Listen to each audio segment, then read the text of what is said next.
Welcome back to my channel. I'm Wilby TV. Nagpa-vlogs nga po ako ng iba't ibang uri ng halamang gamot na natural.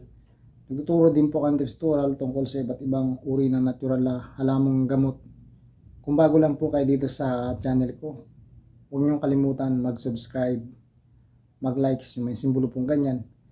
Huwag na rin pong kalimutang i-share kung mahilig kayo dito sa ginagawa kong vlogs and tips tutorial tungkol sa iba't ibang uri ng natural na halamang gamot.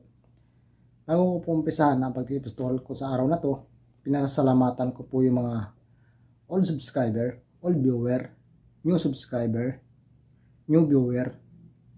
Maraming salamat po sa inyo suporta. Sana po ipatuloy niyo suportahan yung channel ko para lalo pa po mag-grow. At marami pa po natin matulungan na may hirap natin kabayan na umaasa sa mga libreng gamutan sa paligid ng bahay nila. Meron po sila nang nakukuha ng mga natural na halamang gamot na libre na panggamot. Ang tips tutorial ko po ngayon, yung kapag yung tao ay babae, lalaki, kapag kayo ay nasusuka, yung mga sintomas kung bakit tayo nasusuka, tayong lahat. Ano ba yung mga sakit na pwedeng meron tayo kapag tayo nasusuka? Tips number 1, babae, lalaki, kapag tayo ay nasusuka, lalo pag umaga at tayo ay kumain, yung kumain ka ng mainit na kanin, example, mainit na kanin, tapos nilagyan mo ng asin, kapag yan ay hindi pasok sa panlasa mo, pwede kang masuka kasi mainit tapos maalat, pwede kang masuka.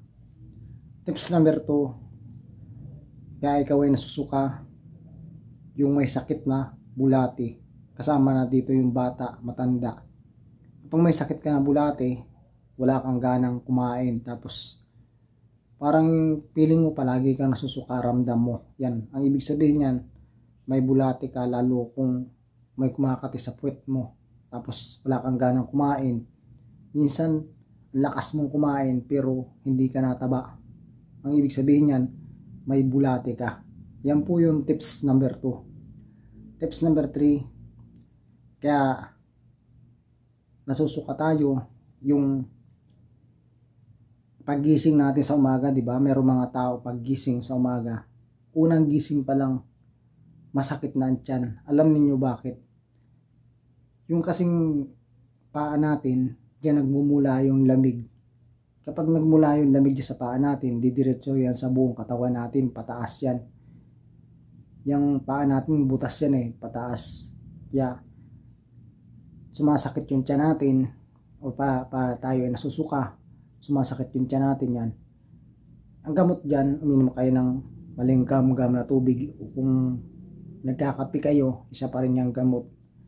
Kung nasakit palagi ang tiyan ninyo kapag umaga o nasusuka kayo. Yan po yung tips number 3. Tips number 4, isa pa rin nasusuka. Yun nga sa babae, buntis.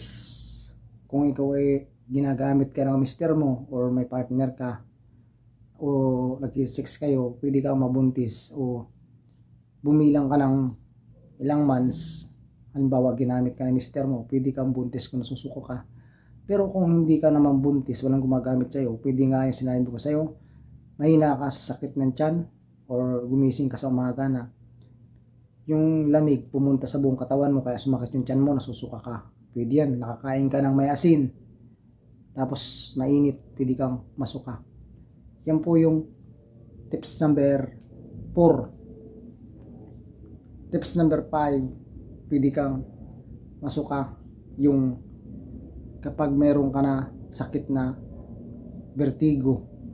Ang ramdam mo niyan, masusuka ka tapos masakit yung batok mo. Kung may sakit kang vertigo, yan po yung pwede kang masuka. Kapag may sakit ka na vertigo, masakit ang batok mo, nasusuka. Yan yung pakiramdam mo palagi. Tips number 6, pwede pa rin na maramdaman mo na ikaw ay nasusuka. Yung lasing ka nga, lasing ka, pwede ka talagang magsuka kung nasubrahan ka ng alak sa katawan, kasi nilalabas ng katawan natin yung mga sobra na toxic, kaya ina-out niya, isinusuka natin, hindi na kaya ng katawan natin, kaya nagsusuka tayo kapag tayo ay lasing. Yan po yung tips number 5. Tips number 6, kaya nasusuka yung tao or nasakit ang tiyan, yung hindi tama yung temperatura para sa kanya. Example, nasanay ka sa malamig araw-araw, tapos biglang pumunta ka sa mainit. Ang mangyayari niyan, pwede kang masuka or sumakit yung tiyan mo, lalo na kung may iba kang sakit. Nagpabago-bago yung temperature. Then, okay, pagbalik tayo natin, nasanay ka sa mainit, tapos bigla kang nagtrabaho sa malamig.